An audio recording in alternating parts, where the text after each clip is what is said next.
welcome back everyone, and it's time to go balls deep in My Hero Academia. And damn, has this arc gone on for a time, but now it seems like it might be finally concluding. Time after time I've been pushing the idea that My Hero Academia will eventually go on a time skip after this war arc, and Shigaraki will escape to be one of the greatest threats the world has to face. This notion was due to many reasons, few being Deku needing a push to learn all his other quirks, a bit more background is still needed on the past one for all users, along with Shigaraki, who still needs to interact with Nana's vestige to have his own possible redemption, or at least be put to rest in a bittersweet way, because let's not forget, he was a child born from trauma, and sadly many of the decisions our heroes took kind of did play an effect to his life. Lastly, there was also Eri, who we felt would play an important role at the end of the series, not only due to her overpowered quirk, but also due to her character. Yes, in many ways, Eri was used as a duality to Shigaraki, and it would be kind of nice to see her interact with him as a much stronger hero. Either way, coming back to this war arc, for a couple of weeks the dynamic within this war has been up and down, where at one point Shigaraki had the upper hand, but then suddenly Deku and the heroes actually prevailed.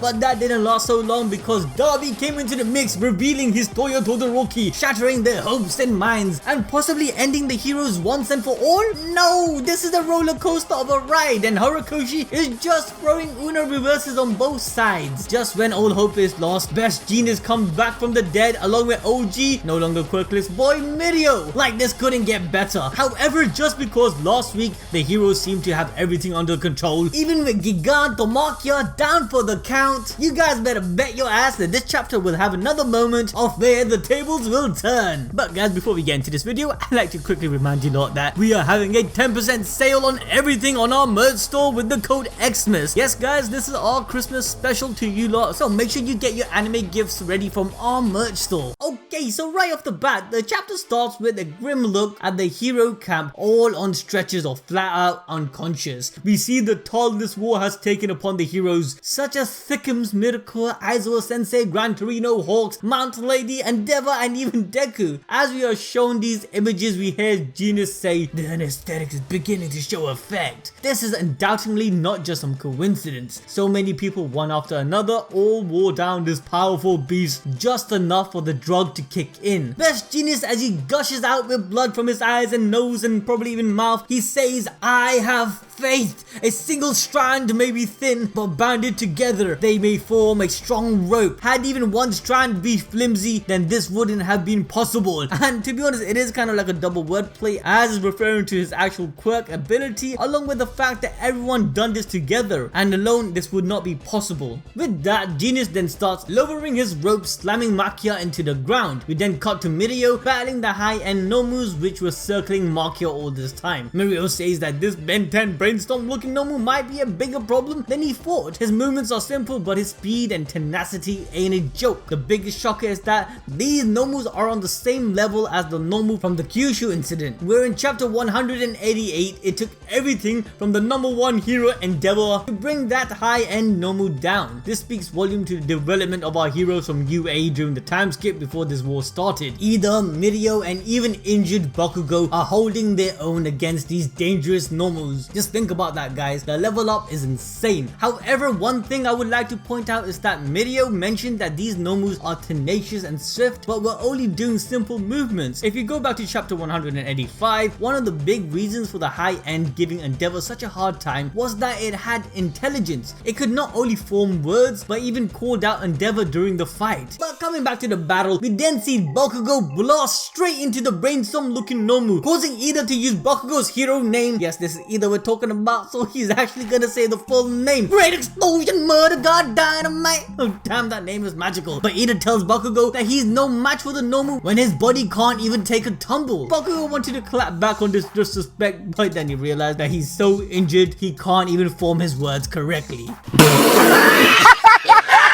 However, guys, this showcase of willpower is further highlighting Bakugo's development as a character, where this time is Deku who is down for the count and Bakugo who is standing up, fighting alongside and helping his mentor. This is what it means to be a hero and to go plus ultra. He has earned to have his hero name be revealed to his master who acknowledged him in last chapter. But maybe he should change that name though, we're just saying. But if you guys want me to go deeper into this part of Bakugo's character, then fear not, as I already have made a video on this 3 months ago, so make sure to check that out. By the way guys, again, don't forget to check out our Deku merch. Remember to order fast so you can get it before Christmas, and again, we do have the Christmas code Xmas. And along with that, why don't you just smash that like button and hit that notification bell as we cover My Hero on a weekly basis. Coming back to the chapter, we get a full frontal shot of Compress, along with seeing Compress's spinner and Shigaraki's restraint by Best Jeanist getting tighter. Compress says it's so tight that he can't even use his quirk as he needs to be touching the objects, but his fingers and hands are right outside of the threads. Compress starts monologuing, saying how Shigaraki was the one who called for them, gathered them together and told them to go wild. He knows Shigi is suffering, but what is Compress supposed to do? They're completely trapped and Shigaraki is over there looking like a limp noodle. Compress continues saying that no one in the league, not Dabi, not Toga, nor himself have achieved their dreams, so Shigaraki has to wake up and escape. The League of Villains started off as a promise to these outcasts of society that it's a place where they belong and can make their dreams reality. But at this point, Best Jeanist was like he had enough of these fools and it's time to wrap things up, especially now that Markia is knocked out. So Best Jeanist starts to tighten his ropes around Spinner, Compress and even Shigaraki to sleep them out like a Dagestani chokehold. Oh my god, is this guy a distant relative of Kabi? No! But seriously though, this is kind of peak. Just look at our boy Spinner. Man really thought he's about to die. He's literally getting choked out. God help him. Oh my gosh, look at his eyes. However, Compress on the other hand did not just want things to end without them achieving their dreams. They were after all to him just a group of unruly deviants of society whose past was never questioned in the league. As Compress fights for breath, he tells Spinner that he really loved the league and the boss is the key. And on the count of 5, wake the boss up. During all of this, he calculates what's going on around him, matching the timing with the Nomu's positioning to give themselves some distance. He plans his ultimate escape, and to become like Houdini to escape Best Jeanist's ropes, he carves out a piece of his own body. Hey yo, what the fuck?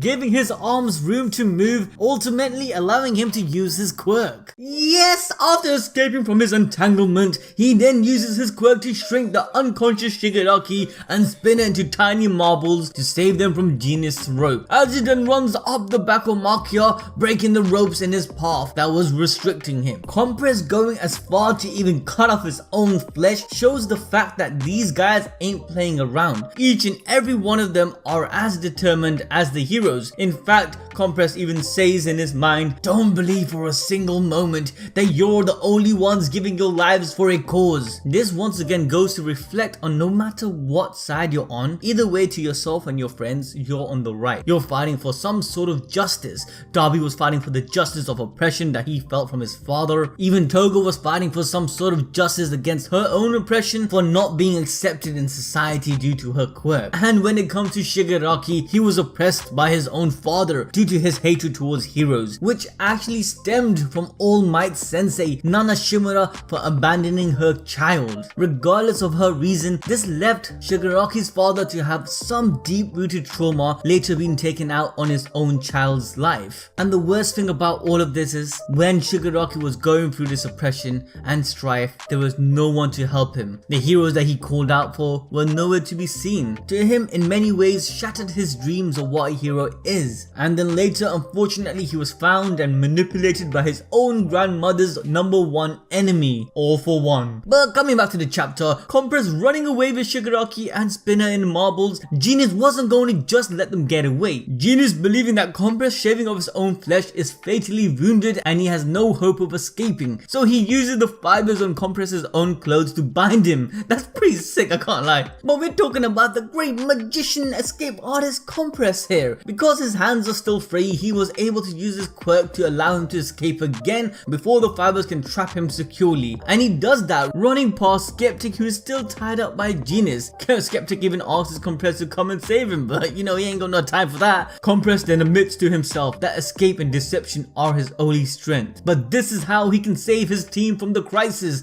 This was the moment he was born for. The greatest escape! Damn boy, Houdini don't got shit on him after this. Now, while Mr. Compress is pulling off this crazy spectacle, we get an internal monologue from him. Yes, as he flashes back to the days of old, recalling an old thief who went by the name of Oji Harima, who, if you guys don't remember, was mentioned by Gentle Criminal in chapter 171. Harima was one of the most infamous villains alongside the likes of All For One and Destro. During the early days of the hero system, Oji would target greedy heroes with more money in their pockets than needed, and then redistributed the wealth to the poor as rectification. Compress then reveals that he is in fact a descendant of the legendary Oji Harima, where a distant memory recalls to Compress, "Atsuhiro, this is our lineage, to shine a light on corruption. That is justice in the blood that flows within you." Once again guys, this depiction illustrates the moral dichotomy between heroes and villains. We say this so many times that it isn't really black or white. There are many shades of heroes and villains. Take Hero Killer Stain for example. He is reading out the false heroes because there is clearly an issue in society portraying all heroes as good and all villains as evil, where in reality there could be corrupt heroes and there could be misunderstood villains. There are also Robin Hood type of villains whose intention might be good and they take matters into their own hands. This is the theme of Oji Harima and even Compress. We as the audience are blinded by the magnificence of the heroes that we can't grasp what goes on behind the scenes, like where the money flows, how mentally unstable individuals are in fact pushed further into the insanity rather than actually help. This is the society we live in, and this is also the reality Horikoshi is painting. But with all that, we go back to the fight between Shoto and Dabi. Shoto shouts out his brother's name as he charges up his flash fire first move, but Dabi realizes the circumstance around him and apologizes to Shoto, stating that the situation has changed as he can no longer play about and destroy Endeavor's most prized possession whilst he's unconscious, proceeding to apologize again, saying, "Sorry masterpiece." Hey, I think Dabi is kind of like a joker now, isn't he? But as he does this, he uses his jet burn move to incapacitate and burn Shoto, then heads towards Mr. Compress. And continuing on his monologue, Mr. Compress projects his thoughts to his great-great-grandfather Oji Harima, telling him that the reformation that he couldn't achieve, he now leaves it off to his boss's hands. Yes, this rectification will be fulfilled by Shigaraki, who will change the world in his place. Compress then pulls a Deadpool and seems to break the fourth wall here, addressing to us readers that we all thought he was just assigned main fodder character, but nah, it was all a ruse. One of his many tricks, the secret behind to why he decided to hide, for as he states, a magician never reveals his secrets, and that a true trick is saved till the end, as he removes his mask, revealing his face, as he ends the chapter with the announcement of the escape artist Mr. Compress once in a lifetime show. And damn, what did I say guys? No matter how things look, the heroes will ultimately be forced to let go of the league and let them escape. Compress played his hands, giving Shigaraki the moment to be freed, and this was all without the fact that Toga still remains. If you guys remember from our last video, I gave a theory on how Toga will use either her quirk to become GIGANTOMACHI or even the recently deceased Twice. If she does that, it will give the villains enough time to escape successfully. And let's be real here, if she can use Twice's ability, especially his infinite doubles, the Sad Man's Parade, shit's gonna go off the fan. But guys, let me know what you lot thought about this chapter. Put it down in the comment section below. In my opinion, it was pretty nice to have some background stories to the other fodder characters. Don't get me wrong, sometimes it can be boring, but I do love a good story for the side characters. I think that actually makes or breaks a good anime and a series. But with that guys, make sure you smash that like button, subscribe if you haven't, ding that notification bell, make sure you check out our merch store and use the code XMIS to get yourself an amazing discount of 10%. With that guys, I'll catch you lot till next time. See ya!